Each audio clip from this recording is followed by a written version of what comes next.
Bien, entonces, pues voy a platicar con ustedes sobre el estudio de las políticas derivadas de la alerta de violencia de género, pero en contextos indígenas.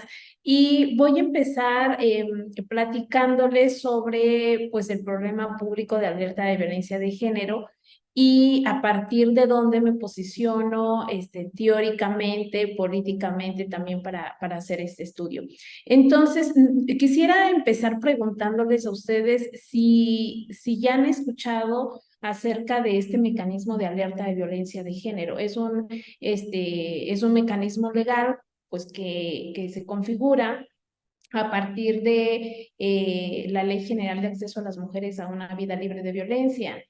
Y a partir de esa ley, como uno de los mecanismos o de los instrumentos para resarcir, para prevenir, atender, erradicar y sancionar la violencia de género, pues se configura.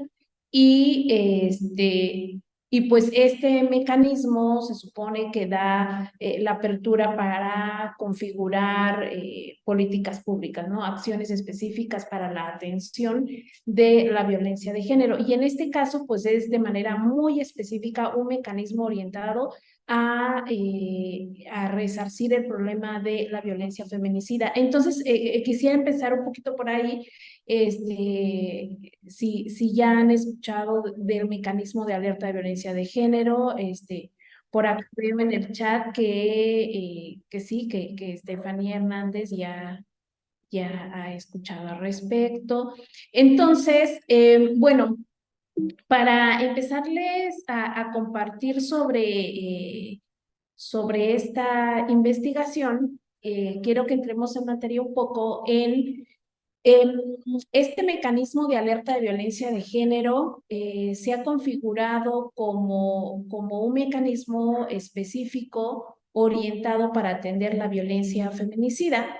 Entonces, a partir de cuando la Secretaría de Gobernación emite a solicitud de organizaciones de la sociedad civil, emite el mecanismo de alerta en alguna entidad, pues se comienzan los procesos, y cuando se declara formalmente por Secretaría de Gobernación a través de la CONAVIM que los municipios tienen esta declaratoria de alerta de violencia de género, pues empieza a generar toda una maquinaria para implementar, para diseñar primero y luego implementar las acciones orientadas a atender el problema de la violencia feminicida. Entonces, este estudio que yo desarrollo sobre la alerta de violencia de género es un estudio en el que primero yo parto a decir, bueno, ¿cuál es el problema público, no? Que tenemos. Y el problema público que yo identifico es el problema de la alerta el problema de la violencia de género contra las mujeres, pero de manera particular y específica la violencia feminicida, ¿no? La violencia feminicida. Y entonces yo parto de los planteamientos de manera particular, del planteamiento de Subirats, para decir, bueno, ¿qué es un problema público, no? Entonces, por problema público, yo entiendo que es un mal colectivo, ¿no? Que es un mal colectivo y que este mal colectivo requiere o se necesita de la intervención del Estado para atender este problema, ¿no? Pero en ese proceso, pues se van configurando diferentes dinámicas, y esto tiene que ver particularmente con qué es lo que se concibe como problema público, ¿no? Entonces, en el caso de este mecanismo de alerta de violencia de género, que es un mecanismo legal y que en el mundo, México es el único país que tiene un mecanismo de alerta de violencia de género específico para atender la violencia feminicida. Hay algunos otros países, por ejemplo, el caso de Bolivia, que de manera muy reciente, fue en el 2017, que en su ley incorporaron este mecanismo de alerta de violencia de género para una atención inmediata, urgente y focalizada para atender este problema. De ahí en fuera, no hay ningún otro país en el mundo que tenga un mecanismo de esta naturaleza. Entonces, este mecanismo de alerta de violencia de género se empieza a configurar por primera vez a partir de esta ley, de la Ley General de Acceso a las Mujeres a una Vida Libre de Violencia, a partir del año 2007, pero en el año 2015 es cuando se emite por parte de Secretaría de Gobernación, es cuando se acepta una solicitud de alerta de violencia de género y se emite la alerta de violencia de género, que esto fue en el Estado de México en el año 2015. Y entonces, a partir del 2015, pues se han declarado en diferentes entidades federativas la alerta de violencia de género. Como ven acá en la pantalla, tenemos una gráfica y son de diferentes entidades del país y son las entidades que tienen municipios indígenas, son entidades que han tenido la declaratoria de alerta de violencia de género.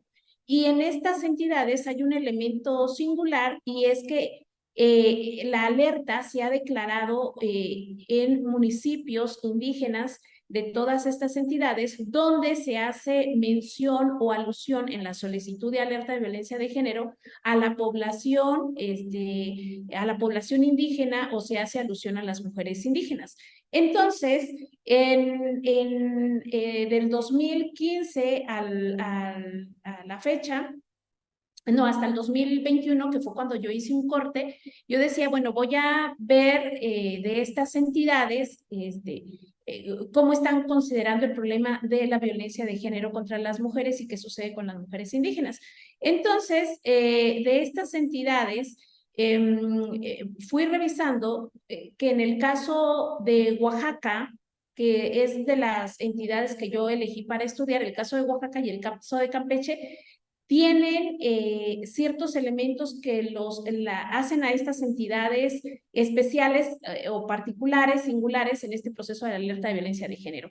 ¿Y eso con qué tiene que ver? En el caso de Oaxaca, si bien la Secretaría de Gobernación es la encargada de decir, bueno, se va a declarar la alerta de violencia de género, no, en cierta entidad a solicitud de organizaciones de la sociedad civil o órganos de derechos humanos. Y entonces, el caso de Oaxaca, la ley se crea en el 2007 y Oaxaca es la primera entidad que en el año 2008 es la pionera en solicitar una alerta de violencia de género.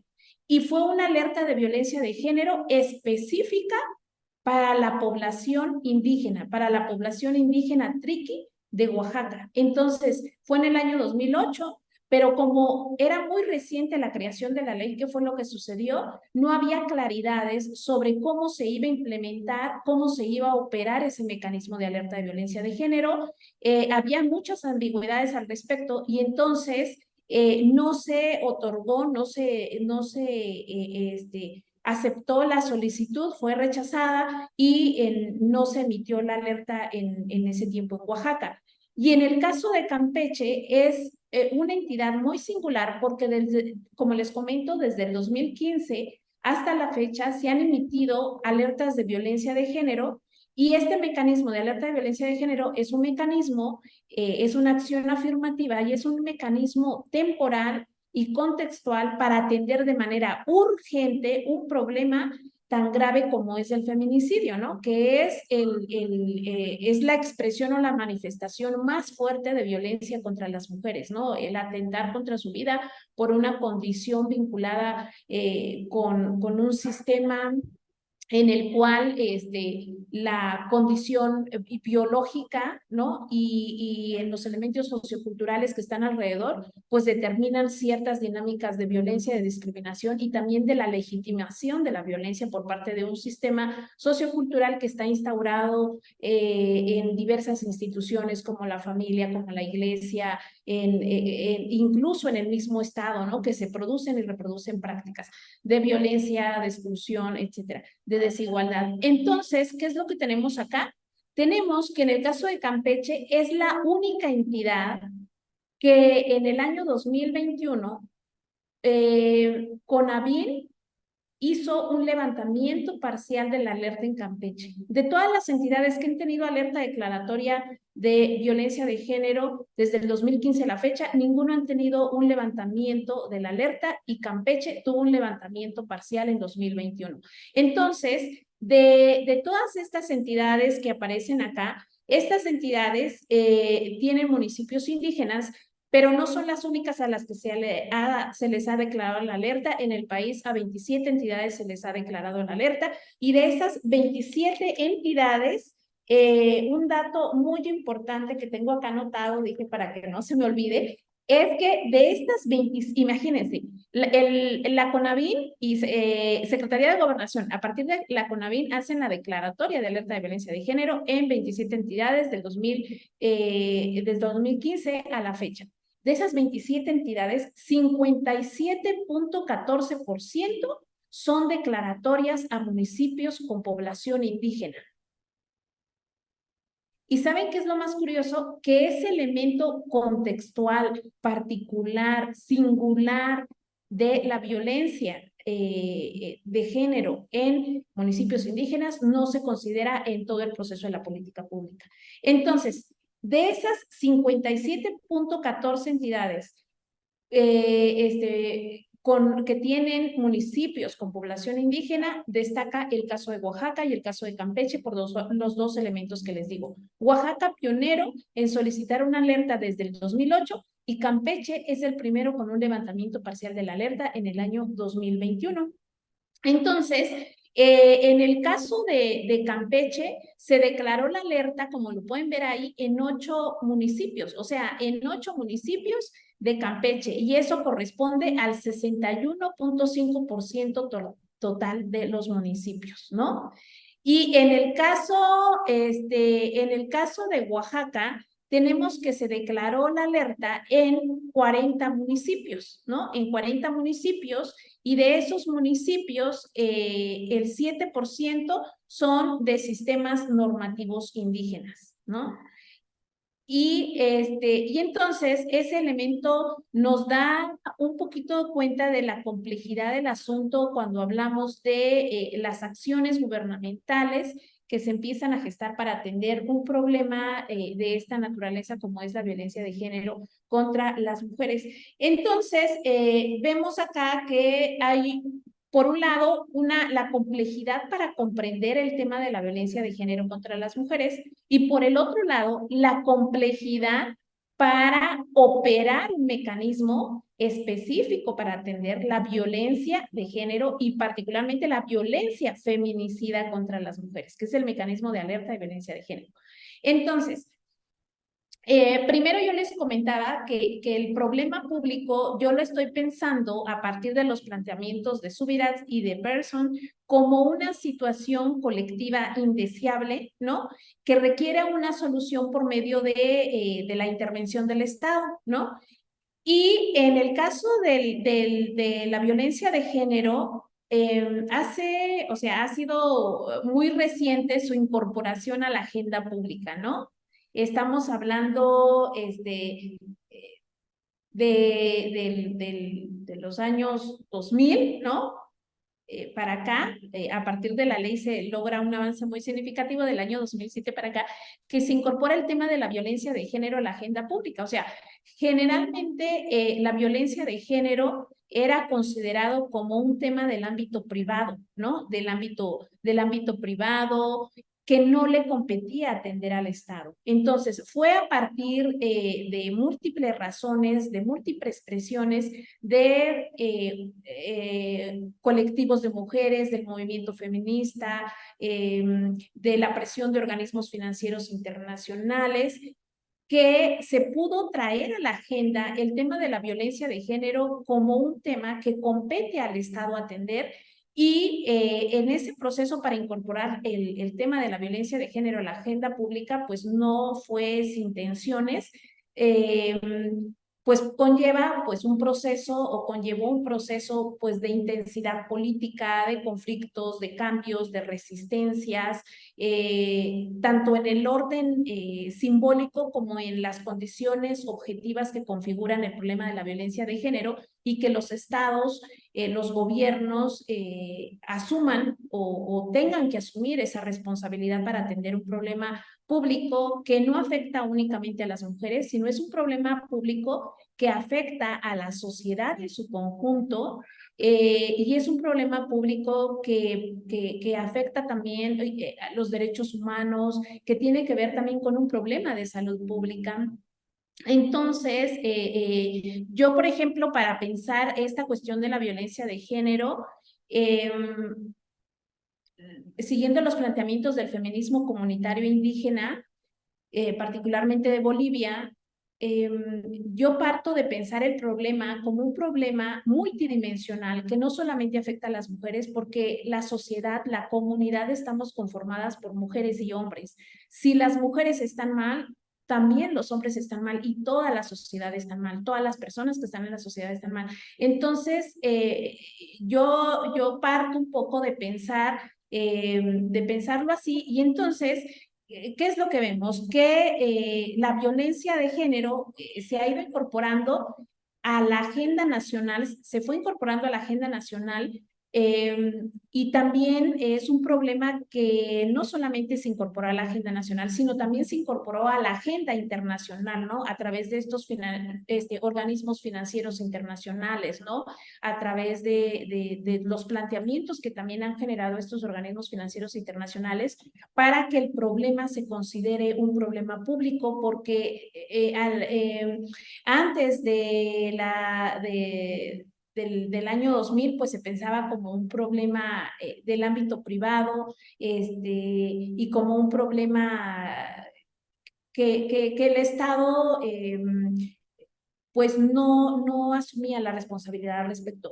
Sin embargo, aun cuando ya tenemos desde el año 2007 una ley general para la atención, prevención, sanción y erradicación de la violencia contra las mujeres a nivel nacional, y luego las entidades federativas han hecho procesos de armonización legislativa, ya han creado sus leyes al respecto, y ya existen pues otros instrumentos también, que esta misma ley ha dado apertura, como son pues los programas para atención a la violencia de género, el programa para la igualdad entre mujeres y hombres a nivel nacional, y luego en las entidades, etcétera. A pesar de que se han configurado diversos mecanismos de política pública, ¿qué es lo que encontramos? Encontramos que el problema de la violencia de género, particularmente la violencia feminicida, sigue invisibilizada, ¿no? Sigue invisibilizada. Si bien se han generado algunas acciones, pero esas acciones dejan ver la falta de voluntad política por parte de los gobiernos, y también dejan ver la normalización y la naturalización del problema de la violencia de género, y eso pues ha generado bien diversos problemas, ¿no?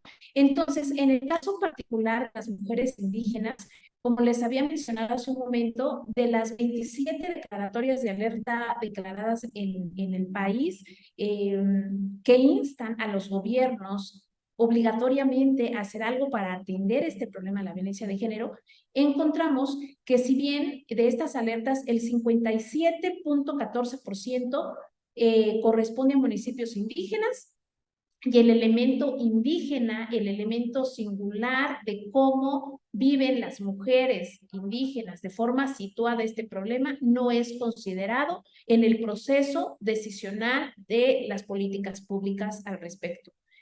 Entonces, sucede por un lado que este problema no es entendido en su multicausalidad, ¿no? La violencia de género contra las mujeres, o la violencia de género que viven las mujeres, no la viven de la misma manera las mujeres indígenas, las mujeres mestizas, las mujeres urbanas, las mujeres rurales, las mujeres afrodescendientes, las mujeres con discapacidades. O sea, el problema de la violencia de género se tiene que ver en su multicausalidad, en términos de la experiencia situada de cómo las mujeres le están viviendo, porque las mujeres no es una categoría homogénea, las mujeres son diversas. Entonces, existen diferentes elementos que tienen que considerarse para ver esta cuestión de la multicausalidad.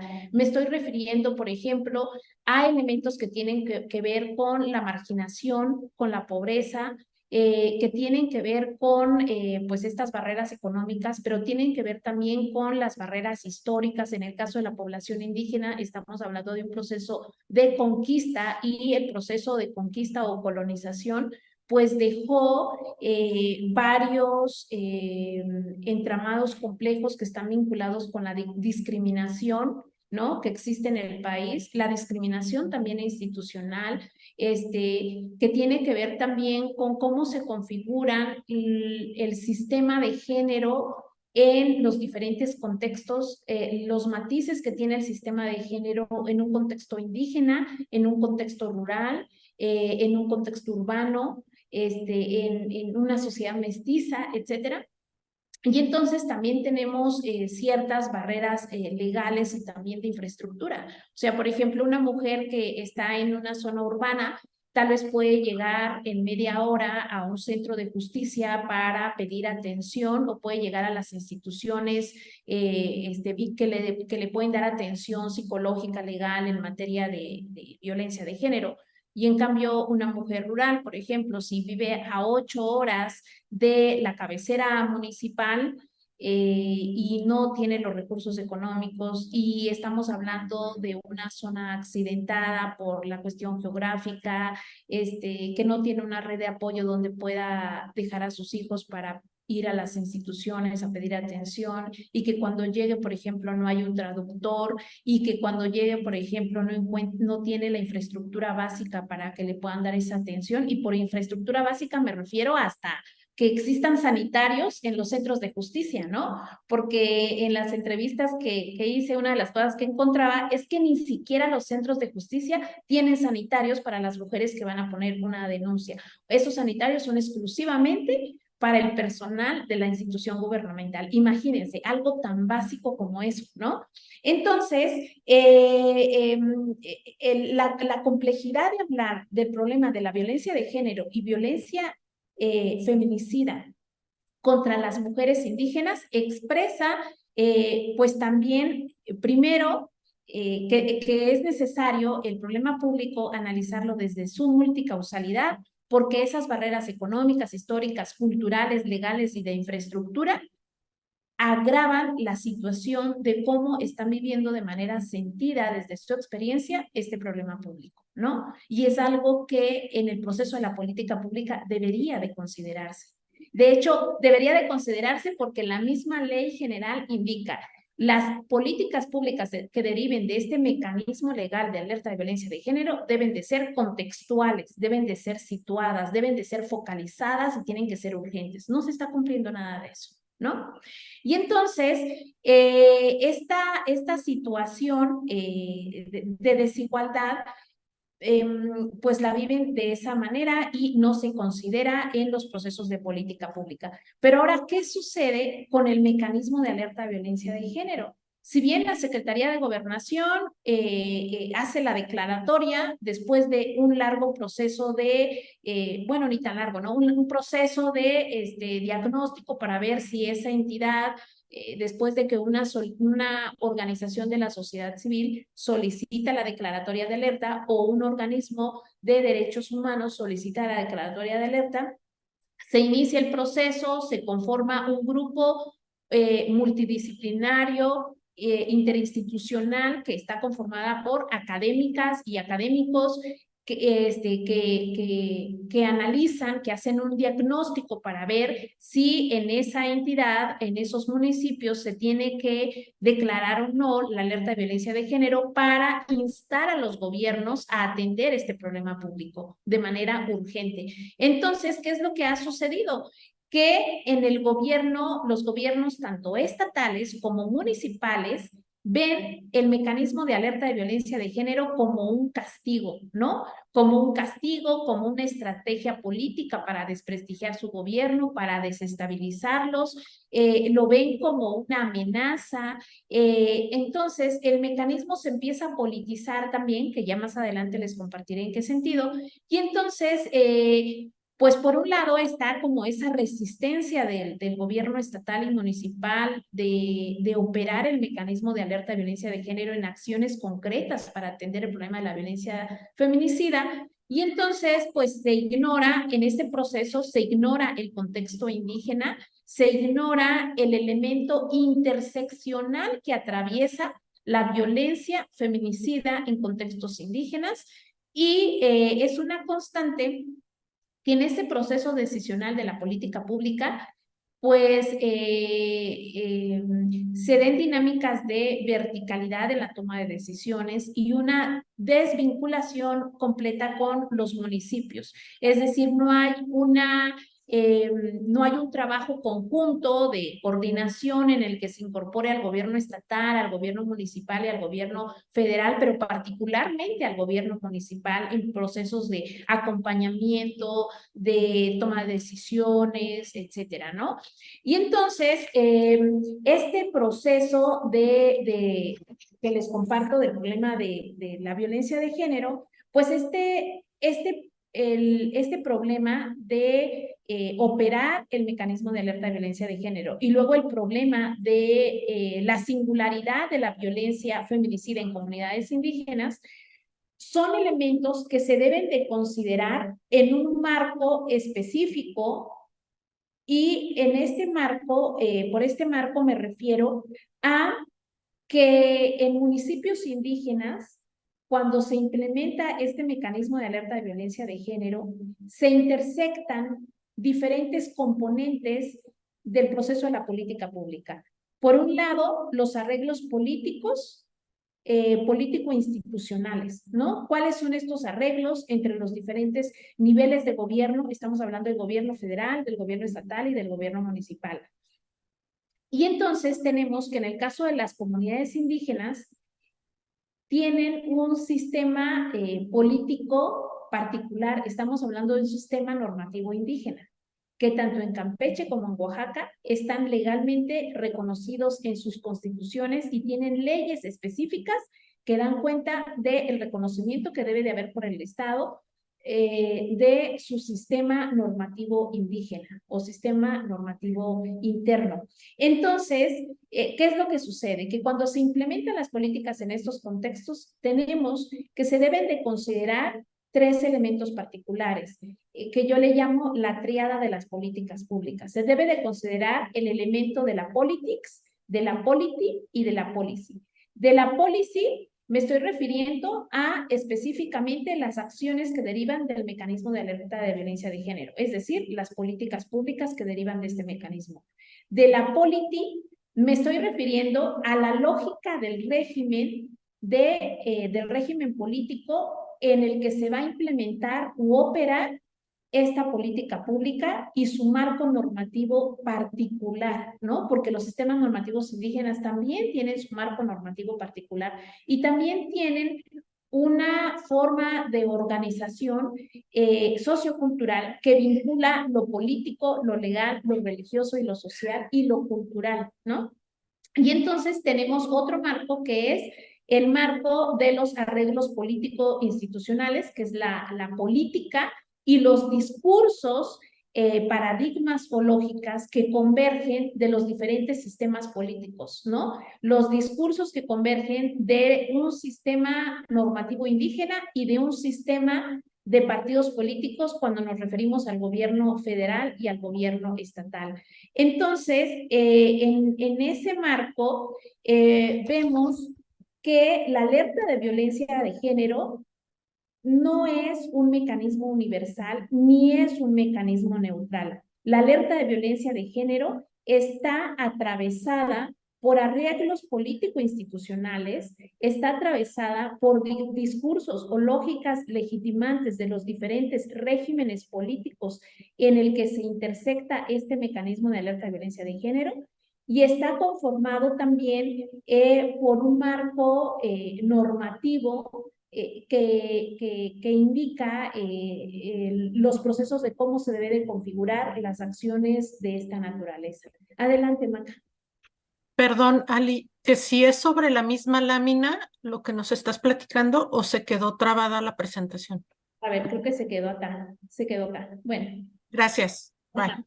Entonces, en ese sentido, la pregunta general que yo planteo es, esta pregunta general la planteo retomando esos tres elementos que les comentaba. Macarena Orozco se bajó la mano. Entonces, eso que les comparto entra en el marco de la complejidad del problema de la policy, es decir, de un marco normativo diferenciado de un régimen de partidos políticos y un régimen de sistemas normativos indígenas, de la política, de los arreglos político-institucionales que se tejen entre diferentes niveles de gobierno y entre diferentes sistemas políticos, y luego de la policy, que tiene que ver con la política pública derivada del mecanismo en sí mismo. Entonces, en función de ello, la pregunta general que yo planteo es cómo operan estos arreglos políticos, los discursos del problema público, cómo están pensando en estos diferentes regímenes políticos el problema público de la violencia feminicida contra mujeres indígenas, el marco institucional de estos diferentes sistemas políticos en el proceso de la política pública de alerta de violencia de género en estas dos entidades. Y las preguntas específicas, estas preguntas específicas, antes de pasar a las preguntas específicas, quisiera compartirles que este análisis que yo planteo se ubica en la imbricación de, por un lado, de los problemas de política que tienen que ver con, de los problemas de la política pública, que tiene que ver con la dimensión técnica de la política pública, y los problemas políticos que tienen que ver con la dimensión política de la política pública. Entonces, en los problemas de la política me estoy refiriendo a estos problemas que tienen que ver con el diseño de las acciones para atender este problema público, y si estas acciones tienen congruencia, tienen coherencia con el problema público que fue definido, y luego los problemas políticos que tienen que ver con los problemas de interacción, cuáles son los posicionamientos de los diferentes actores inmersos en el proceso decisional. Es una interacción donde hay un posicionamiento de conflictos, negociación, cooperación, colaboración, etcétera, y en el que en estos dinámicas de interacción se logran identificar cuáles son esos valores, esos intereses y esas vocaciones de poder de los diferentes actores. Yo estoy pensando también el proceso de la política pública como un proceso en el que el diseño y la implementación, siguiendo los planteamientos de Faber y Pacheco Vega, lo ven como un proceso de contenido y un proceso de consecuencia. El proceso de contenido es decir, cómo están definiendo el problema público, cómo se está pensando el problema público, cuáles son los discursos o lógicas legitimantes desde los diferentes sistemas políticos para definir y pensar y comprender el problema público de la violencia feminicida. Y luego, también siguiendo los planteamientos de Huber, él dice, el proceso de la política pública puede tener un efecto retroalimentador, o lo contrario, sobre el contexto en el cual opera el régimen de la política pública. Es decir, la política pública puede modificar el contexto, o el contexto en el que se inserta una política pública puede modificar la política pública, ¿no? Entonces, a partir de eso, las preguntas que yo tengo son las siguientes, de las preguntas específicas.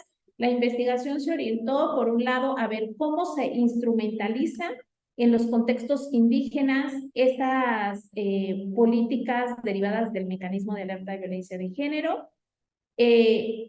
¿Cuál es el sentido y el contenido de la política pública? ¿Qué les ha significado la alerta de violencia de género? ¿Y cómo comprenden el problema público?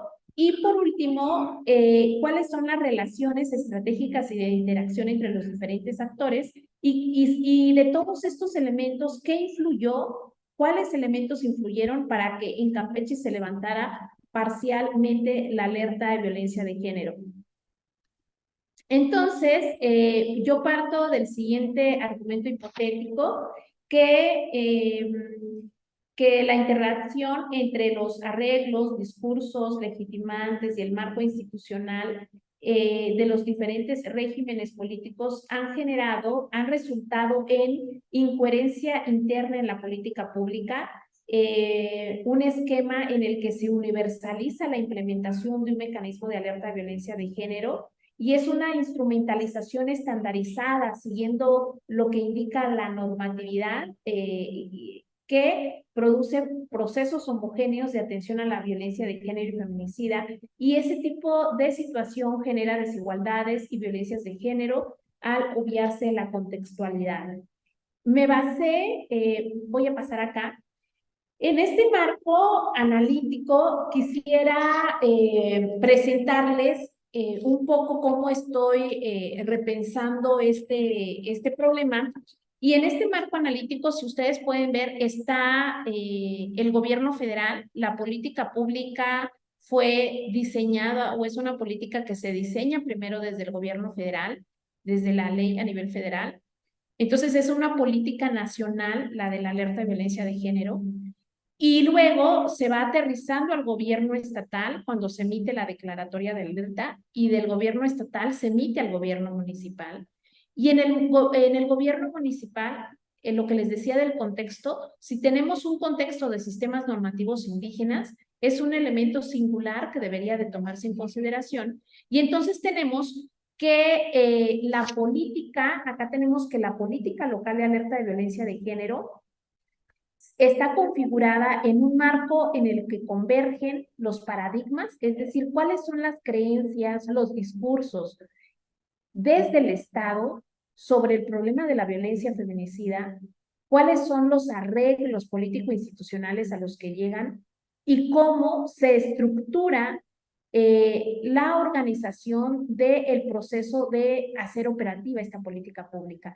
Entonces, en todo este proceso, estamos hablando que está atravesado por un régimen de políticas, es decir, está atravesado por una estructura particular del gobierno, de cómo va a operar la política, está atravesado por un régimen de género en las políticas, o de régimen de género en las políticas, porque yo parto del supuesto que el sistema de género, como un sistema en el que se determina cómo se deben de comportar mujeres y hombres, y que ese sistema a partir del sexo biológico va generando desigualdad de oportunidades, privilegios diferenciados, y que va generando y legitimando la violencia. Es un sistema que se instaura no solamente en la familia, también en el Estado. Y entonces el régimen de género en las políticas públicas da cuenta de cómo el Estado produce y reproduce la violencia de género, y produce y reproduce un sistema de género dominante. Y ese sistema de género dominante que produce y reproduce el Estado es materializado a través de leyes, a través de políticas públicas, ¿no? Y a través de las leyes y de las mismas políticas públicas se reproduce la violencia de género. Entonces, en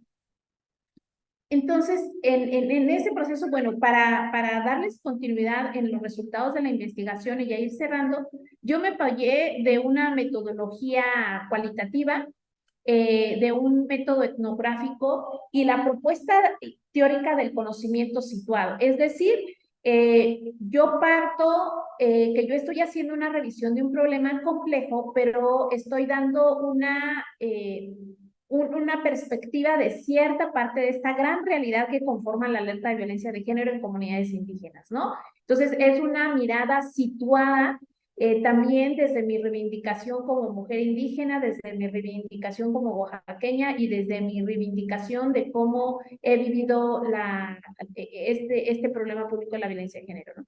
Y entonces, pues ya les comenté, me basé en estudios de casos ubicados desde una metodología cualitativa.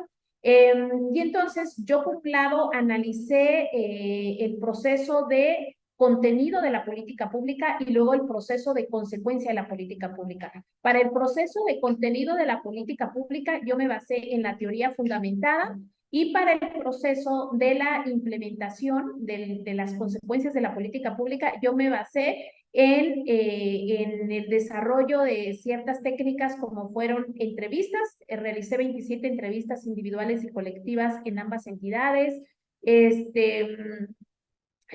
También primero hice revisión documental de los datos oficiales de la CONAVIN y del INMUJERES y de Gobernación en materia de violencia de género. Y entonces, pues con base en ello, me apoyé de un software que es el MaxQDea para poder analizar los datos de ambas entidades, ¿no? ¿Cuáles fueron los resultados que obtuve? Primero, hice una revisión de si en este proceso de la política pública se está considerando la organización comunitaria y la organización estatal en el proceso. Y entonces, ¿qué es lo que encontramos? Que la alerta de violencia de género opera en distintos niveles de gobierno, como ya les mencionaba, el gobierno diferenciado, un régimen de partidos políticos, porque es una política que viene del gobierno federal y luego aterriza en el estatal, y en el gobierno municipal tenemos un sistema normativo indígena. Entonces, la alerta opera en distintos niveles de gobierno, y estos distintos niveles de gobierno, este contexto particular, delinea el diseño institucional de la política pública y es articulado su diseño de la política pública desde cierta lógica política que orienta su contenido y su forma. Entonces tenemos que en el caso de la organización comunitaria indígena, no es considerado en este proceso de la política pública. No se considera a la población de las comunidades indígenas, por ejemplo, en el proceso de diagnóstico para saber cómo viven el problema de la violencia de género. Es más, ni siquiera se incorpora en el proceso a víctimas de violencia de género para conocer de forma situada cómo están viviendo este problema. En el caso de Oaxaca existen ciertos mecanismos comunitarios como es la asamblea, como es el tequio, y estos mecanismos comunitarios bien pudieron emplearse, apoyarse de esos mecanismos para institucionalizar el proceso de la alerta de violencia de género en materia de acciones sustanciales para atender ese problema público, y no se hizo, ni siquiera se consideró. Y en Campeche, ¿qué sucede? En Campeche sucede que existe una política institucional, en Campeche existe una política institucional en la que se está borrando la identidad indígena. Entonces, en Campeche, el gobierno de Campeche desde ya hace algunos años está implementando una política en la que se dice que hay una identidad campechana, pero no una identidad indígena, se está borrando. Entonces, en este proceso de la política pública, a pesar que aterriza en el gobierno municipal indígena, esta estructura organizacional no se considera, y la única estructura de organización legítima que delinea las acciones de contenido y forma de la política pública es la organización estatal, es la que rige todo el proceso de la política pública. Y entonces, ¿qué es lo que se identifica? Que no hay relaciones de apoyo, no hay relaciones de apoyo o relaciones organizacionales de vinculación para la política pública entre el gobierno estatal y el gobierno municipal y el gobierno federal. No hay dinámicas de coordinación entre los tres niveles. No consideran de manera situada la configuración de las acciones. Y hay una invisibilización de la violencia de género que viven las mujeres indígenas. Es más, haciendo la investigación, era bien curioso porque no daban cuenta que en sus comunidades existen población indígena, ¿no? En la narrativa de los actores entrevistados de gobierno estatal, decían, no, pues es que en estas comunidades de Campeche, pues no hay población indígena, ya no tenemos indígenas en Campeche, ¿no? Y entonces, ¿qué más tenemos acá? que según la narrativa de algunos actores, por ejemplo, de organizaciones de la sociedad civil que han participado en el proceso, de este proceso de política pública, algunas organizaciones de la sociedad civil consideran que considerar los elementos organizativos de las comunidades indígenas puede ser una estrategia para emprender acciones más rápidas y más próximas a las mujeres que les ayuden a atender la situación de violencia que viven. Por ejemplo, en esta narrativa que nos comparte una organización de Oaxaca que se llama GES Mujer y dice, en la comunidad sí se establece el tema de la violencia de género en los bandos y es más fácil que encarcelen. En la ciudad el proceso tarda mucho, en el pueblo puede ser inmediata la atención a través de la asamblea que tienen las comunidades, la asamblea indígena. Otro ejemplo que tenemos acá, que dice un instituto municipal de la mujer de Oaxaca. Dice, a veces con las leyes del Estado se nos complica por el contexto, trabajamos con lo que hay, lo que nos dice la asamblea, claro, buscamos que las costumbres no dañen nuestros derechos para poder trabajar, la violencia que hay que trabajar con hombres y mujeres porque es un problema comunitario. Y bueno, otro de los elementos que se analizan. Juan de Lourdes Quintero Armendáriz accedió a la sala de espera, cerrar. De los discursos que tenemos sobre el problema público, resulta que en su mayoría las instancias gubernamentales consideran que la alerta de violencia de género es un mecanismo que se ha politizado en el caso que lo utilizan como una herramienta para golpear otros gobiernos, a gobiernos de diferentes partidos políticos, o lo utilizan estratégicamente para decir, sí, que me declaren la alerta para que yo tenga más recursos y esos recursos los ocupo para otra cosa que están completamente desvinculados de atender los problemas de alerta de violencia de género. Y luego, respecto a cómo consideran el problema público, una constante es que consideran el problema de la violencia de género contra las mujeres como un problema homogéneo, consideran tanto autoridades federales, estatales, incluso municipales, que el problema de la violencia de género lo viven de la misma manera las mujeres, que el elemento indígena ni siquiera lo consideran. Y ejemplo de ello es que las acciones que han implementado son acciones que no consideran esas particularidades. Por ejemplo, tanto en Campeche como en Oaxaca se implementó una app que desde su teléfono, si están en situación de riesgo, pueden pedir ayuda. Y en la ciudad sí funciona, pero en las comunidades indígenas no hay internet o no todas las mujeres tienen un dispositivo que les permita que funcione su app, ¿no? Entonces, nuevamente se implementan las acciones completamente descontextualizadas, ¿no? Sin considerar los elementos económicos para tener un dispositivo de esa naturaleza, cuestiones de internet, etcétera. Entonces, también dentro de las lógicas legitimantes del problema público, se identifica que el problema de la violencia de género se considera incluso por las mismas titulares de la Secretaría o de la instancia estatal de la mujer, se considera que el problema de la violencia de género es un problema individual, es un problema de relaciones interpersonales, es un problema de violencia familiar, incluso lo catalogan así como violencia familiar, y que es un problema que se da en la relación de pareja únicamente, ignorando como todos los elementos multicausales y multidimensionales, como puede ser el crimen organizado, en el caso de Campeche, el Tren Maya, que ha aumentado o ha hecho que se incremente la violencia contra las mujeres indígenas, la creación, por ejemplo, la instalación de penales de máxima seguridad que también afectan las dinámicas de violencia, los problemas agrarios que también están vinculados con la violencia, los problemas de trata, de prostitución. Entonces, esos elementos no lo consideran y ven el problema de la violencia de género como un problema de violencia familiar, exclusivamente, ¿no?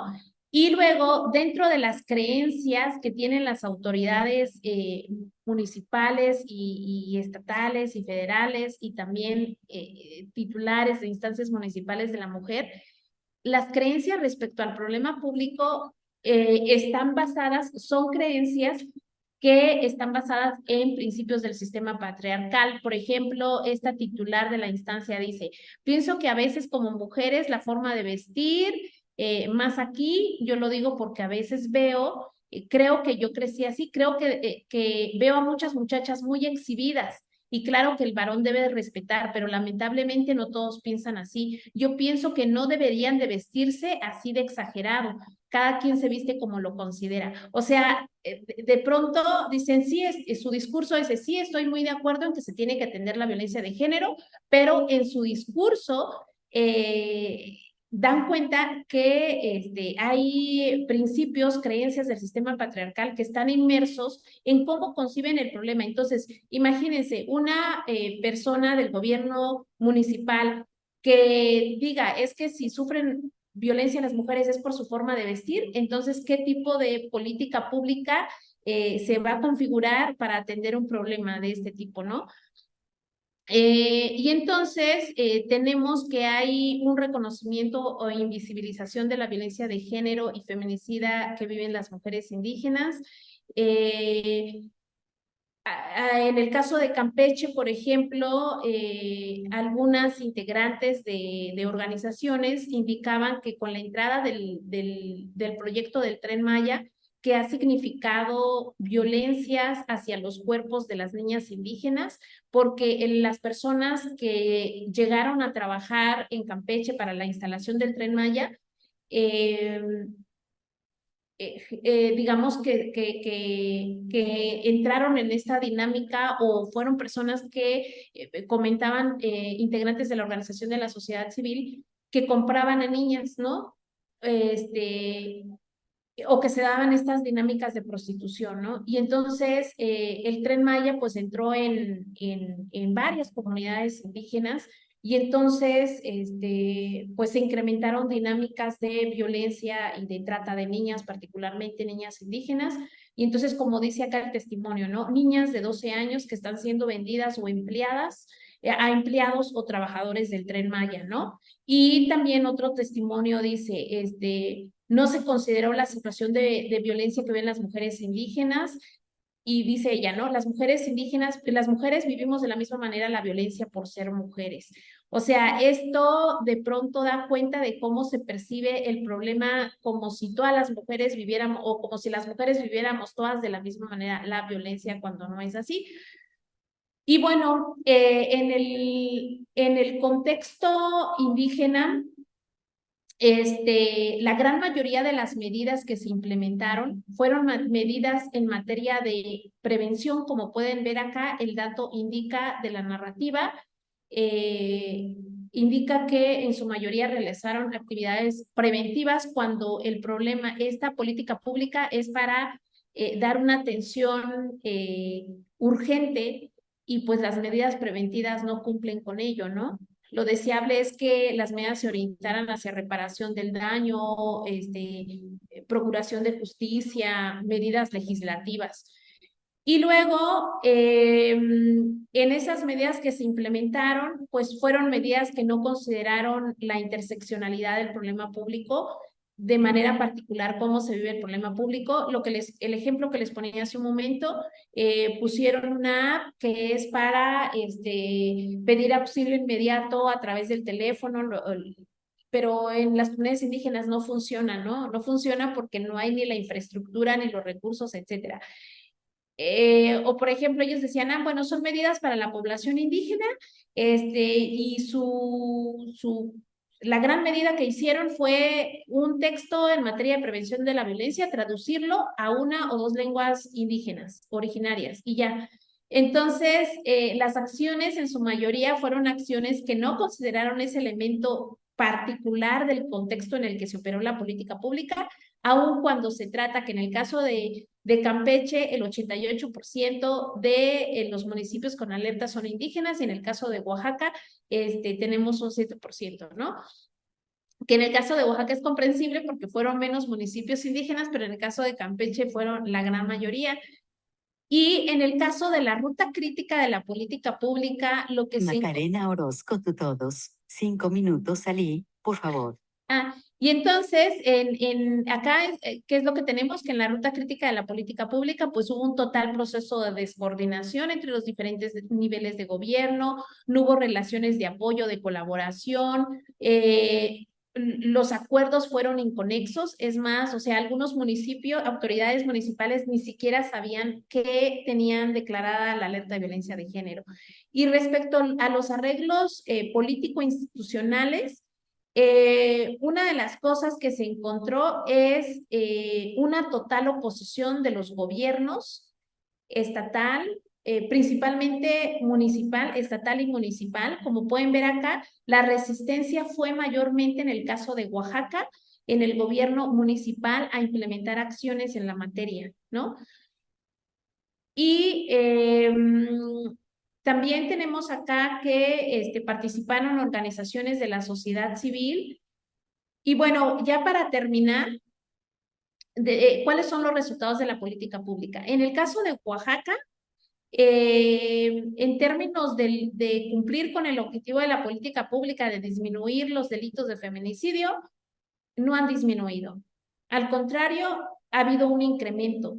Pero si lo vemos en el caso de Campeche, Campeche tenía menos feminicidios cuando se declaró la alerta de violencia de género en el 2018. Y a la fecha se ha incrementado en un 400% la violencia feminicida en Campeche. Y el último resultado que se tiene es que en el 2021 se hizo una revisión de la disminución de la violencia feminicida en Campeche y resulta que se incrementó en un 400% y fue el mismo año en el que hicieron un levantamiento parcial de la alerta en Campeche. Y entonces uno puede decir, ¿por qué levantaron la alerta en Campeche si se incrementó la violencia feminicida? Todo tiene que ver con, pues, un acuerdo político. El Tren Maya tuvo mucho peso en ese proceso, ¿no? Los intereses que hay detrás del Tren Maya. Entonces, ya como último, ya los resultados. Pues esta política pública en ambos contextos fue borrada por completo el carácter de emergencia contextual y focalizado de esta política pública porque las acciones fueron principalmente en materia preventiva y acciones completamente desvinculadas para atender un problema de esta naturaleza. Las medidas se instrumentalizaron, sí se crearon instituciones, pero no se lograron los resultados esperados en términos de disminución del problema público. El mecanismo de alerta de política pública se ha mercantilizado, se ha politizado por organizaciones de la sociedad civil, por partidos políticos, por actores políticos y por la presión política y presión mediática. Y algo bueno de esto es que algunas instancias municipales de la mujer dieron cuenta que el discurso de la alerta de violencia de género ha servido para presionar a las autoridades municipales para que por lo menos les permitan a ellas implementar acciones en la materia y contar con un presupuesto, particularmente para esos municipios totalmente rezagados y olvidados, ¿no? Y bueno, en suma, este mecanismo no ha logrado resolver el problema público, no por su contenido en sí mismo, sino no ha logrado resolverse ese problema público por todo el entramado político que existe al respecto. Muchísimas gracias. Se ha detenido la función de compartir pantallas porque... Muchas gracias, Alicia. Compañeras y compañeros, preguntas, comentarios al trabajo y a la presentación de la doctora Martínez. Hacemos una ronda de 3, por favor, y luego nos contesta Salí, ¿va?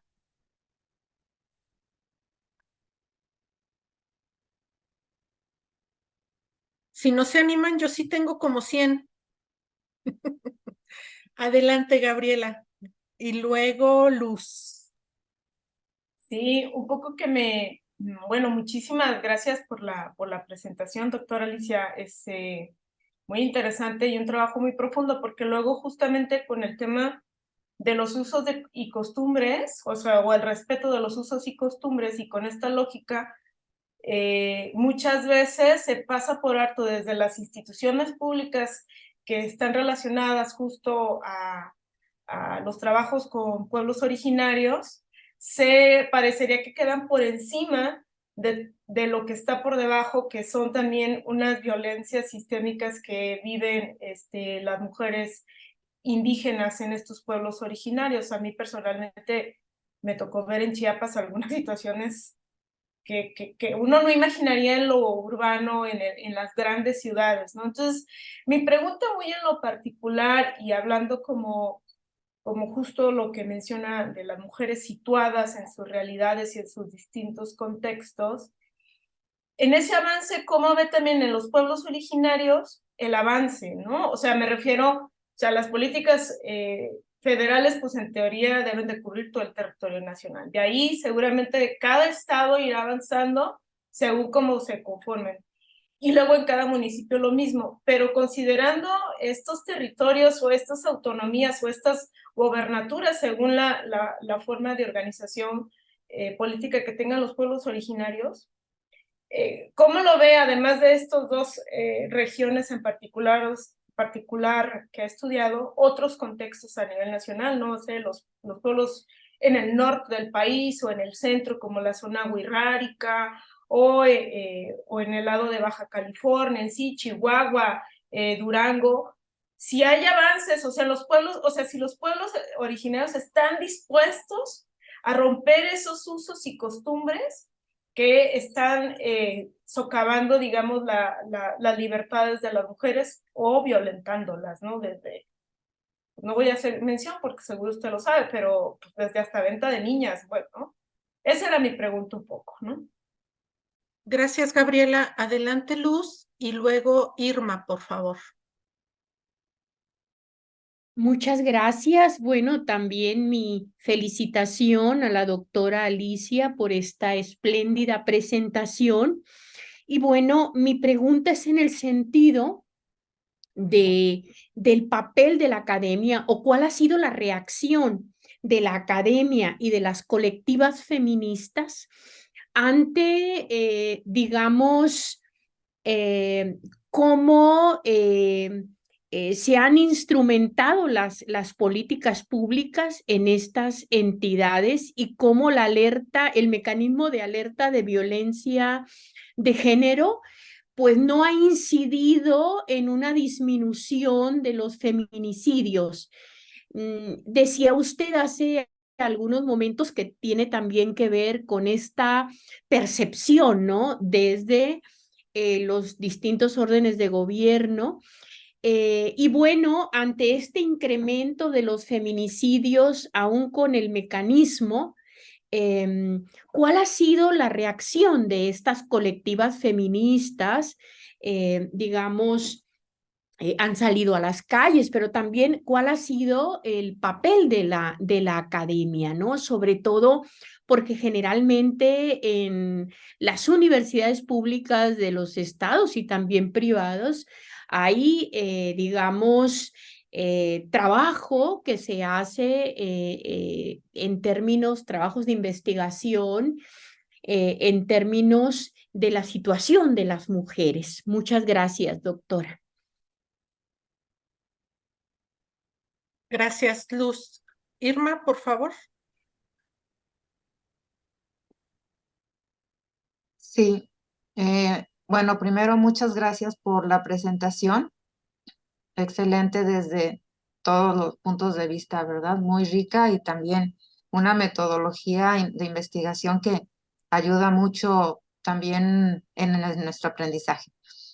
Y yo pensaba si a raíz de todos de estos resultados también surgen algunas iniciativas o propuestas que tengan que ver con la formación o la educación en estos pueblos originarios, aquí donde se hizo este estudio, porque al presentarnos un breve texto sobre la narrativa de algunas personas de ahí, hay como aparente contradicción, ¿no? Pero bueno, yo creo que también tiene que ver con la formación o la concientización o, bueno, el conocimiento. Entonces, mi pregunta concreta es, en estos resultados, ¿cómo se visualiza la parte educativa o la formación en la perspectiva de género?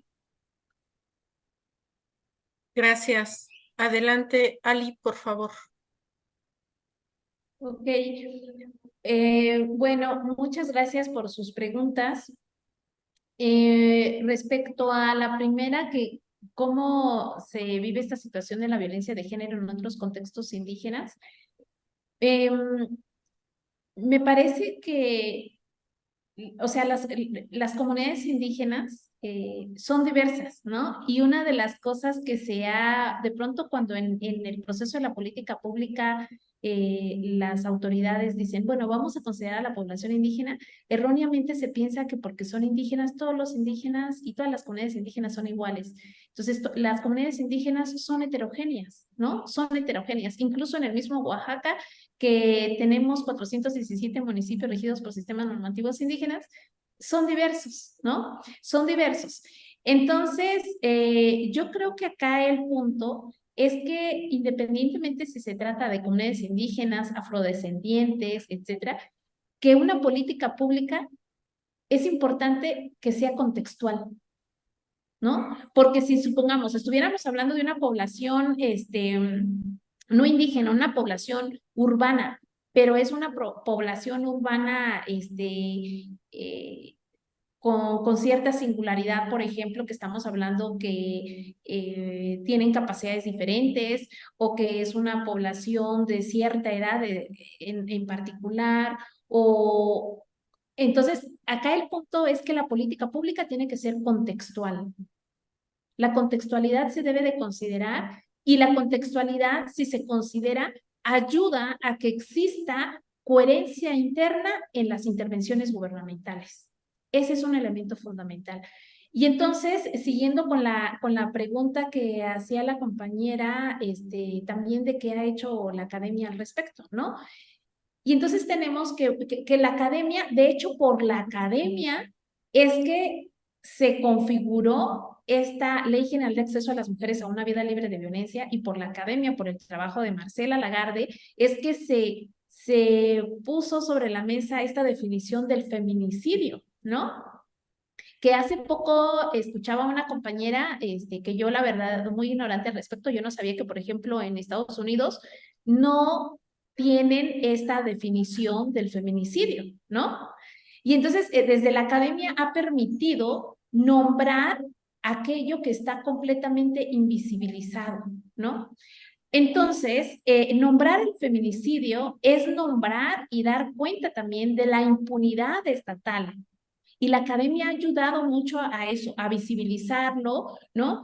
Y si bien, por ejemplo, la operación de este mecanismo de alerta de violencia de género se apoya de un grupo interinstitucional formado por académicas y académicos que hacen el proceso de diagnóstico para ver cuál es la situación de violencia en esos contextos particulares donde se solicita la alerta. ¿Y qué es lo que sucede? Que como hay elementos políticos, arreglos político-institucionales inmersos en el proceso, este grupo muchas veces se conforma a modo, ¿no?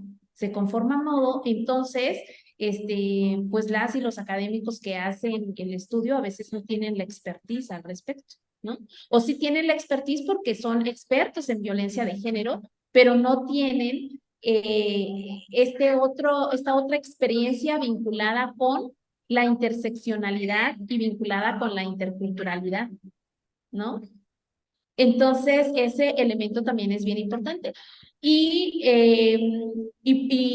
vinculado también con la otra pregunta que me hacían de cómo se visualiza la educación en el proceso. Macarena Orozco, tú todos. Claro, entonces, y también considerando acá algo que me comentaba la doctora Macarena en el chat, ¿no? También lo que sucede es que si no, a las académicas y académicos que están aportando al respecto, pues igual, desde Secretaría de Gobernación, la CONAVIM les dice, pues adiós, ¿no? Ya no estás en el grupo porque pues generas tensiones y el proceso no avanza. Entonces, también, ¿qué es lo que sucede? Que las académicas que están en el proceso se siguen por la ley, por lo que dice el reglamento de la ley general, y entonces todo termina en un proceso de cumplimiento administrativo, burocrático, ¿no? Por ejemplo, en el caso de Campeche, las académicas identificaban y decían, es que estas acciones no están, no se está considerando a la población indígena, o sea, para saber qué es lo que opinan al respecto. ¿Y qué fue lo que hicieron? Les dijeron, bueno, pues si no quieres estar en este proceso, porque nosotros tenemos tal tiempo, y si no terminamos, vamos a tener problemas. Entonces, ¿quieres estar o no quieres estar para que metamos a alguien que siga el proceso, ¿no? Y que siga los trámites administrativos.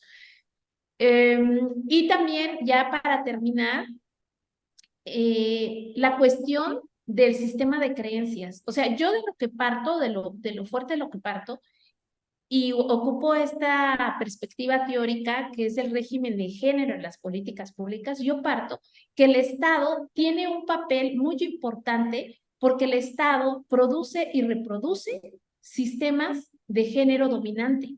Entonces, el Estado lo hace a través de las leyes y a través de los programas, a través de las políticas públicas. Entonces, si el Estado está echando a andar, está implementando un programa en el que no considera a la población indígena o en el que considera la violencia de género como un problema de violencia intrafamiliar, pues entonces, ¿qué es lo que sucede? Que las acciones van a estar orientadas a las relaciones interpersonales desde el ámbito familiar y no se vinculan todas las acciones que debieran de implementarse considerando agentes socioculturales, políticos, la cuestión del crimen organizado, la cuestión de la violencia estructural, la cuestión de la violencia institucional, la cuestión de la discriminación, del racismo, etcétera. Y entonces, pues el problema público, más allá de resolver un problema, se agrava, que fue en el caso de Campeche. O sea, se incrementó del 2018 al 2022 en un 400% la violencia feminicida. Y que en Campeche hicieron levantamiento parcial. ¿Y por qué lo hicieron? Porque el Tren Maya pesaba mucho. Entonces, el Tren Maya ofrece el servicio como para los turistas, ¿no? Extranjeros. Y entonces, ¿cómo van a operar el Tren Maya en un contexto donde haya alerta de violencia de género? Entonces, por eso decidieron decir, vamos a hacer ese levantamiento parcial. Gracias. Muchas gracias, Ali. Gracias. Adelante, Norma, y luego Ana, y luego yo. Muy bien. Gracias. Muchas gracias. Pues yo, la verdad es que con gran tristeza me da ese incremento que en vez de todos los estudios, de todos los esfuerzos que se han hecho para erradicar la violencia, ya sea con las indígenas o ya sea no indígenas, pues siguen aumentando. Una era que el COVID, allá en Campeche, que el Tren Maya. Yo creo más bien que donde debe de haber intervención de las mujeres es en el sistema judicial. Ahí es donde sea el castigo por hacer, o sea, violentaste, castigo. Ese tipo de cosas, digo, no hay castigos para los que roban, para ese tipo de cosas, pero yo creo que ahí es donde se debería de trabajar un poquito más para que haya consecuencias de los actos que se hacen. Esa es mi opinión, porque sí es muy exagerado el 400% que haya aumentado la violencia. Sí son datos de, bueno, entonces, ¿qué está pasando, no? O sea, ¿dónde está la justicia, sobre todo? Esa es mi intervención. Gracias, Norma. Adelante, Ana. Bueno, a mí me preocupa mucho lo del Tren Maya, que a pesar, y además la violencia, ¿no? De Campeche, que a pesar que es una mujer la que gobierna, entonces mi pregunta es si hay distinción en cuanto a género de los gobernantes en aplicar las políticas públicas de género, ¿no? Porque uno podría pensar elegir a una mujer como gobernante porque va a luchar contra o sea, va a aplicar esas políticas públicas, ¿no? Entonces, sí hubo una diferencia en cuanto al gobernante, de que aplicara mejor las políticas públicas o que tuviera la, pues el botón de seguridad contra la violencia. Esa sería mi pregunta. Gracias. Ali, perdón, me robo la palabra para hacer dos preguntas en una de manera tramposa.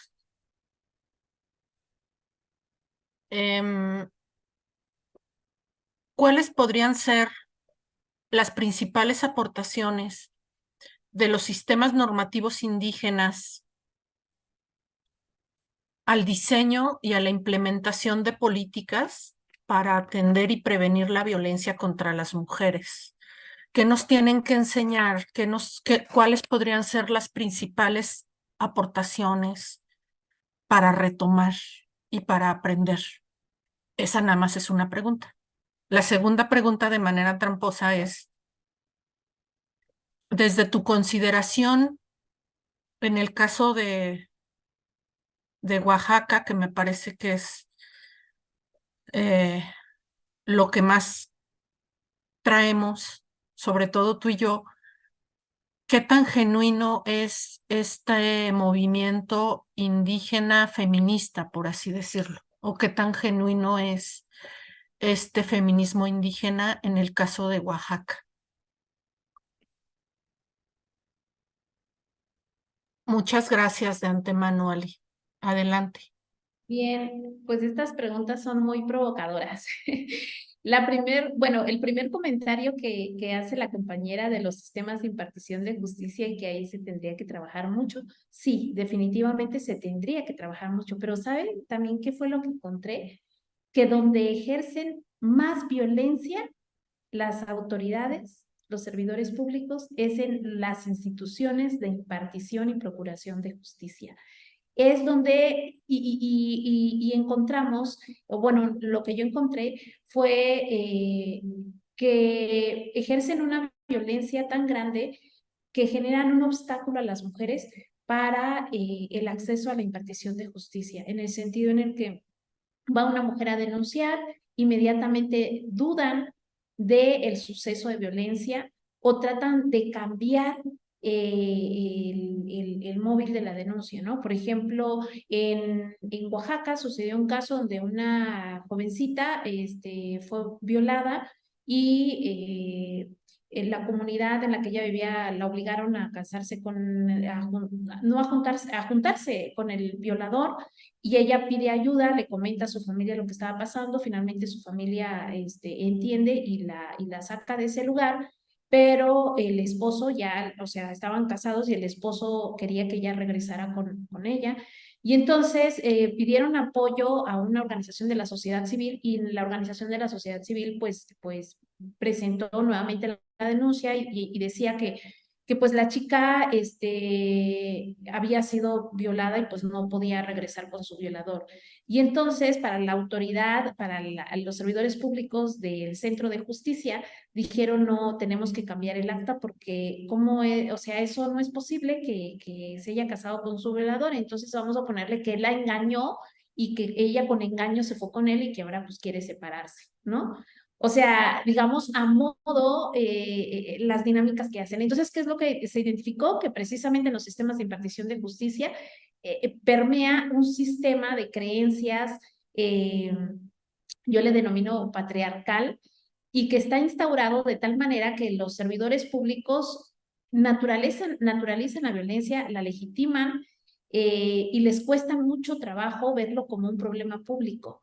Entonces, mientras ellos sigan con ese sistema de creencias, y mientras se tenga un sistema de creencias que produzca y reproduzca la violencia, es difícil que puedan haber cambios sustantivos y que las mujeres puedan tener acceso a una vida libre de violencia, acceso a la justicia. Respecto a la gobernadora en el caso de Campeche, fíjense que en el caso de Campeche, con la alerta, Alejandro Alito fue el gobernador que tuvo la declaratoria de alerta, pero él pidió licencia para ser presidente del PRI y no le importó en lo absoluto la alerta, y entonces llegó entró un gobernador interino, y ese gobernador terminó su periodo, y ese gobernador parecía que sí estaba comprometido con el tema, porque a pesar que en Campeche, o sea, se incrementó la violencia, sí realizó acciones, o sea, sí apoyó a la instancia estatal de las mujeres para atención de la violencia, y sí hizo algunas acciones, pero no era por un compromiso sentido del tema de la violencia, era por una cuestión política, porque él sabía que él era del PRI y en el gobierno ya estaba, en la presidencia de la República estaba Morena, y entonces él quería tener un cargo, y ahorita pues está como cónsul en Dinamarca, entonces pues le convenía terminar bien su periodo, ¿no? De gobierno, y hubo más compromiso de él en términos de las acciones que hizo que de la gobernadora actual. Entonces, con la gobernadora actual vemos algo que mencionaba Marcela Lagarde y también Marta Lamas, ¿no? Que decían que el cuerpo, portar el cuerpo de una mujer no te garantiza que, que exista un compromiso por la agenda de género, ¿no? Entonces, y eso lo vemos porque hay un sistema patriarcal, un sistema de creencias que justifica la naturaleza y la naturaliza, y ese sistema de creencias pues nos atraviesa tanto a mujeres como a hombres, ¿no? Entonces, no por ser mujeres es garantía que se van a atender los derechos de las mujeres y se va a velar por ello. Ahora, de las estrategias comunitarias en comunidades indígenas, ¿no? En Oaxaca está el caso de Santa María Yocuiti. En Santa María Yocuiti, la titular de la instancia de la mujer le dijeron: tienes que implementar la alerta. Ella no sabía qué hacer, le dijo al presidente municipal y al cabildo, y ellos le dijeron: nosotros no vamos a atender eso, nosotros no somos violentos, ¿no? Y entonces ella le dijo: vamos a hacer una asamblea. Él no quería, y entonces ella convocó a una asamblea municipal, a una asamblea comunitaria. Convocó a toda la gente, y cuando convocan en la asamblea comunitaria, el presidente no es el presidente de la asamblea, sino la comunidad elige quién va a estar en la mesa que va a dirigir esa reunión, esa asamblea comunitaria. Y entonces la titular de la instancia, a través de la asamblea, se dio la apertura para que ella pusiera sobre la mesa el problema de la violencia como un tema de gobernanza comunitaria. Entonces se puso sobre la mesa el tema de gobernanza comunitaria, y entonces se le comentó a la gente: bueno, tenemos alerta de violencia y es por estas razones. La gente, o sea, hubo mucha renuencia a aceptar el tema de la violencia y que en su comunidad tenían una declaratoria de ese tipo, pero ese espacio dio apertura para que las mujeres hablaran y dijeran: sí, estamos viviendo violencia y yo la he vivido en mi casa, ¿no? Entonces, las autoridades estaban muy enojadas y se dio una dinámica de tensión porque estaba saliendo a relucir un tema que se había considerado del ámbito privado. Y en la asamblea, donde le estaban dirigiendo no las autoridades municipales, sino la comunidad, dio esa apertura, de tal manera que toda la gente de la comunidad, no toda, la gran mayoría de la comunidad dijeron: nosotros queremos que nos quiten ese tache de la violencia y vamos a cambiar, porque eso no está bien, porque eso nos afecta no solamente a las mujeres, sino a todos, porque todos somos pueblo. O sea, desde su perspectiva de la colectividad. ¿Y qué fue lo que pasó? Que este municipio de Santa María Yocuiti es uno de los municipios que configuró un protocolo de atención para la violencia de género, en el que consideran aspectos como de reparación del daño desde la perspectiva comunitaria. Hicieron adecuaciones en su bando de policía y gobierno para la atención de la violencia de género. Entonces, acá vemos que si bien en las comunidades indígenas hay un sistema de género dominante, pero pueden haber, o sea, que estos discursos de derechos humanos y este discurso de la alerta de violencia de género flexibilizó un poco el sistema de tal manera que hubo apertura para pensar el problema de la violencia de género como un problema de gobernanza comunitaria, y crearon un protocolo, ¿no? Y hay otros casos más, por ejemplo, en el caso revisando los trabajos al respecto, en el caso de Michoacán también es uno de ellos, ¿no? Michoacán, en el que vemos que en algunos municipios de Michoacán, se me olvidó el nombre del municipio, donde también ¿Terán? Ajá, Terán, ajá, de Cherán, de Cherán, donde también a partir de la defensa del territorio se dio apertura para configurar y poner sobre la mesa como un tema igual de gobernanza comunitaria el tema de la violencia de género, a partir de un feminicidio que se dio en Cherán, ¿no? De una de las comuneras. Entonces, me parece que hay esa apertura en términos de la asamblea, porque la asamblea es una institución de la comunidad y para la comunidad. Entonces, esa puede ser una estrategia. También otra es a partir del tequio, ¿no? O sea, donde dicen, bueno, como comunidad vamos a hacer rondines en las noches para cuidar a las mujeres y a la niñez, ¿no? Que está en las calles. Entonces, y lo vamos a hacer como un servicio, ¿no? Y nos vamos a ir rolando las personas que conformamos la comunidad, ¿no? Y en el caso del movimiento de mujeres indígenas en Oaxaca, sucede algo curioso, que en el caso de Oaxaca, las mujeres indígenas o las mujeres que nos reivindicamos indígenas, en su mayoría no se reivindican feministas, ¿no? No se reivindican feministas, pero sus prácticas dan cuenta de un feminismo comunitario, ¿no? De un feminismo comunitario en el que sus planteamientos buscan configurar nuevas relaciones entre mujeres y hombres, pero ellas consideran, o sea, en su mayoría, en su narrativa, en sus trabajos, consideran que es posible siempre y cuando estén acompañadas de sus compañeros varones. O sea, ellas dicen, sí podemos hacer un cambio de reconfiguración en las dinámicas de género, pero es a partir también de acompañarnos de nuestros compañeros varones y dicen, si lo hacemos de manera como muy radical, no vamos a lograr resultados. Entonces, lo que han hecho es negociar con el gobierno, buscar un discurso conciliador y negociar con el gobierno, y a partir de ahí han hecho o generado muchos cambios. Por ejemplo, en Oaxaca tenemos a mujeres indígenas que no se reivindican feministas, pero que buscan atender y velar y garantizar los derechos de las mujeres, y que están ocupando cargos públicos importantes en Oaxaca, ¿no? Y que han ocupado diputaciones y que han apoyado mucho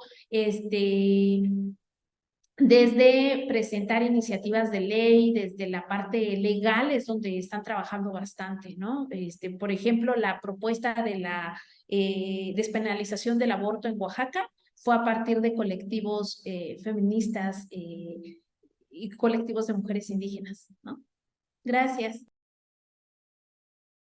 Muchas gracias, Ali. ¿Algún último comentario o pregunta de nuestras compañeras y compañeros del grupo? Ay, sí, adelante, Marina, por favor. Gracias. Yo sí, una pregunta. ¿A qué atribuiría principalmente, con el estudio y pues con su experiencia, que la normativa indígena complique esa atención que se da a la violencia de género? Pues lo que sucede es que en el caso de Oaxaca y en el caso de Campeche, o sea, constitucionalmente hay un reconocimiento a las comunidades indígenas y ambas entidades tienen una ley particular. Entonces, ¿cuál es el problema? Que la ley no menciona cómo se debe de entender el problema de la violencia de género, ¿no? Y que en las comunidades indígenas, en su mayoría, la organización política y legal no está escrita. Todo es a través de la oralidad, en su mayoría. Entonces, en algunos municipios sí tienen su bando de policía y ha habido apertura a partir de poner sobre la mesa el tema como un problema de gobernanza comunitaria. Ha habido la apertura para que en algunos municipios que tienen bando de policía y gobierno hagan adecuaciones e incorporen cómo se debe de atender y prevenir el tema de la violencia de género, pero en su mayoría no lo hay. De hecho, en ambas entidades, en la misma ley estatal de acceso a las mujeres a una vida libre de violencia, no se especifica cuál es la intervención del Estado en materia de la implementación del mecanismo de alerta. O sea, no hay claridades al respecto, ni siquiera a nivel estatal. Yo creo que uno de los grandes problemas que se tienen, no solamente en Oaxaca, sino en varias entidades del país, tiene que ver con la armonización legislativa. O sea, hay un desencuentro entre las leyes, ¿no? Y ese desencuentro, pues, está muy vinculado con la voluntad política, con este sistema de género que permea el quehacer de las autoridades gubernamentales, ¿no?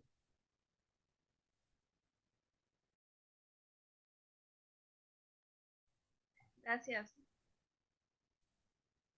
Alicia, muchas gracias. Entre las muchas aportaciones, con esto para ir cerrando, que me parece que tiene tu trabajo de tesis de investigación doctoral y que quiero compartir con el grupo, es que tiene una perspectiva teórico-metodológica muy bien armada, desde las aportaciones tanto de la ciencia política, la disciplina de las políticas públicas y, por supuesto, la perspectiva de género. Sobre todo, es un estudio, una investigación súper interesante y pertinente, y te voy dejando provocaciones sobre la mesa de cómo pones en práctica este análisis desde la interseccionalidad. Esto me parece que es una de las innovaciones más importantes de todo el trabajo, y cómo desde esta construcción teórico-metodológica vas dando cuenta de estos resultados y otros muchos más que tiene el trabajo de Alicia, desde esta herramienta de la interseccionalidad. O sea, lo construyes teórica y metodológicamente, pero no lo dejas, lo llevas hasta el final de la investigación. Entonces, esa es una de las grandes aportaciones que yo creo que tiene tu trabajo. También celebro mucho que otra de las innovaciones que yo veo en tu investigación, para quienes estén muy interesadas e interesados en profundizar en estos temas, es que me parece que por lo menos en México, a nivel nacional, es un trabajo que está muy bien construido desde la perspectiva de cómo se implementa este mecanismo de las alertas del gobierno federal en comunidades y municipios con sistemas normativos indígenas. Me parece que, además de que yo considero que en México nos falta mucho por hacer evaluaciones precisamente de cómo están funcionando o por qué no están funcionando las alertas, pues prácticamente en la mayoría de los estados donde se han implementado, según diversas investigaciones.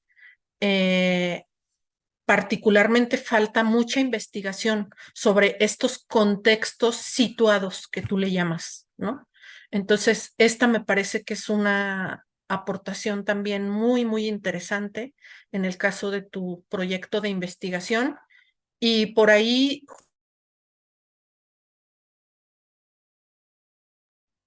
perdón, ¿sí me estaban escuchando o no? Lo último ya no. Ah, Lo ok. último no. Perdón, justo que te está... Otra vez se puso el mute. Perdón, que justo te estaba poniendo una nota en el chat como una sugerencia última muy respetuosa de que me parece que lo que estabas aportando sobre las buenas prácticas desde las comunidades de pueblos originarios, el nombre fue Santiago Yagulani o algo así, el ejemplo que nos diste. Santa María Yocuiti. Santa María Yocuiti, ajá. Lo que nos aportabas desde las buenas prácticas que se implementaron ahí, me parece que puede ser también otro aspecto muy valioso y muy rescatable de tu trabajo, pues ya para hacer varios artículos publicables de investigación. Y bueno, pues justo quería cerrar con esta parte de los aspectos que a mí me parecen muy, muy novedosos, interesantes y pues que hay que seguirle en esas líneas de investigación de todo tu trabajo que es muy valioso. Muchas felicidades, muchas gracias. Entonces, gracias por la escucha y fue un gusto estar con ustedes. Gracias, Maca, por la invitación y no te preocupes por la constancia, no para nada. Muchas gracias.